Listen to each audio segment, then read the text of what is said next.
ఉండదండి. దేవుని సన్నిధి ఎక్కడ ఉంటుందంటే దేవుని వాక్యం సెలవిస్తుంది, ఎక్కడ 2-3 నా నామం పేరిట వస్తారో వారి మధ్యన నేను ఉంటాను. మన దేవుడు ఓమినీ ప్రెసెన్స్ గాడ్. ఆయన అన్ని వేళలా ఉండే దేవుడు, నీతో ఉండే దేవుడు, నీలో ఉండే దేవుడు, నీ చుట్టూ ఉండే దేవుడు.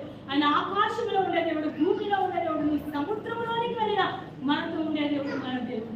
అయితే నీవు దేవుని యొక్క సన్నిధిని అనుభవించాలంటే వాక్యం అనే ఒక లెన్స్ లోనికి నువ్వు వెళ్ళాలి, వాక్యాన్ని చదవగలగాలి. నువ్వు దేవుని యొక్క సన్నిధిని అనుభవించాలంటే వాక్యాన్ని ఎక్కువగా చదవాలి. ఇప్పుడు దేవుడు అక్కడ ఉన్నాడు, నువ్వు చూడలేకపోతున్నావు అంటే నువ్వు దేవుని యొక్క వాక్యాన్ని ఎక్కువగా నువ్వు ధ్యానించగలగాలి. ఏకాంతం, ఎలీషా ఎలాగైతే ఏకాంతంగా దేవునితో గడిపాడో అలాంటి ఒక పరిస్థితికి నువ్వు వెళ్ళగలగాలి. అప్పుడే దేవుని యొక్క పనులు, అప్పుడే దేవుని యొక్క స్పర్శ, దేవుని యొక్క సన్నిధి నువ్వు అనుభవించగలుగుతావు. ఇక్కడ మనం చూస్తున్నాం, ఈ సేవకుడు దేవుని